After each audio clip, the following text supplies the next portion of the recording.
ગરમીનો પ્રકોપ ઘટ્યો છે। માત્ર એક શહેરમાં 40 ડિગ્રીને પાર પારો ગયો છે। રાજકોટમાં 40.6 ડિગ્રી તાપમાન નોંધાયું। 9 શહેરોમાં તાપમાનનો પારો 35 ડિગ્રીથી વધુ છે। અમદાવાદમાં 38.9, ભુજમાં 39.6, અમરેલીમાં 39.5, સુરતમાં 39.2, વડોદરામાં 39, ડીસામાં 38.8 ડિગ્રી તાપમાન નોંધાયું છે। વલ્લભ વિદ્યાનગરમાં ગરમીએ 62 વર્ષનો રેકોર્ડ તોડ્યો છે। 62 વર્ષમાં ત્રીજી વાર માર્ચમાં 42.3 ડિગ્રીએ પહોંચ્યું છે તાપમાન। તો અન્ય જિલ્લામાં 48 કલાક હીટવેવ હાહાકાર મચાવશે।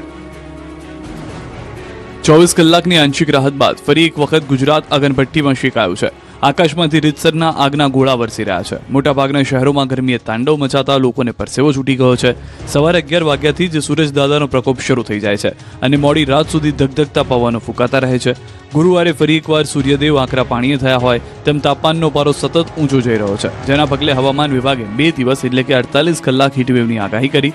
2 જિલ્લામાં ઓરેન્જ, 12 જિલ્લામાં યલો એલર્ટ આપ્યું। ખાસ કરીને સૌરાષ્ટ્રના રાજકોટ અને સુરેન્દ્રનગરમાં ઓરેન્જ એલર્ટ, જ્યારે અમદાવાદ, સુરત, વડોદરા, કચ્છ, બનાસકાંઠા, મોરબી, જૂનાગઢ, પોરબંદર, અમરેલી, પાટણ, ગાંધીનગર અને આણંદમાં યલો એલર્ટ આપ્યું છે। આ શહેરોમાં દિવસ તો ગરમ રહેશે જ, સાથે રાત્રિ પણ ગરમ રહેશે।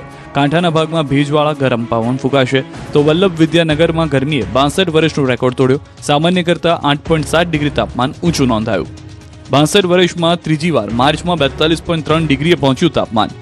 રાજકોટમાં 41.9 ડિગ્રી, વડોદરામાં 41.6 ડિગ્રી, સુરેન્દ્રનગરમાં 41.5 ડિગ્રી, અમદાવાદમાં 41.4 ડિગ્રી, ગાંધીનગરમાં 40.5 ડિગ્રી, દીવમાં માર્ચમાં બીજી વાર સૌથી વધુ તાપમાન 40.7 ડિગ્રી નોંધાયું છે। 13 तारीख के लिए इसमें येलो वार्निंग दिया गया है। सौराष्ट्र कच्छ में 2 डिस्ट्रिक्ट आ रहा है, सुरेंद्रनगर और राजकोट के लिए हीटवेव वार्निंग है, और गुजरात रीजन में आनंद, सूरत के लिए हीटवेव का वार्निंग दिया गया है। તો સુરતમાં એવી ગરમી પડી કે ડામર ઓગળવા લાગ્યો। લાલ દરવાજા BRTS પાસે રસ્તા પરનો ડામર ઓગળતો જોવા મળ્યો। ડામર ઓગળવાની સાથે વાહનોના ટાયર પણ ચોંટી રહ્યા છે। રાહદારીઓને ચાલવું પણ મુશ્કેલ થઈ રહ્યું છે। 2 મહિના પહેલા જ આ રોડનું નિર્માણ કરવામાં આવ્યું હતું। રોડની ગુણવત્તા પર સવાલો ઉઠી રહ્યા છે।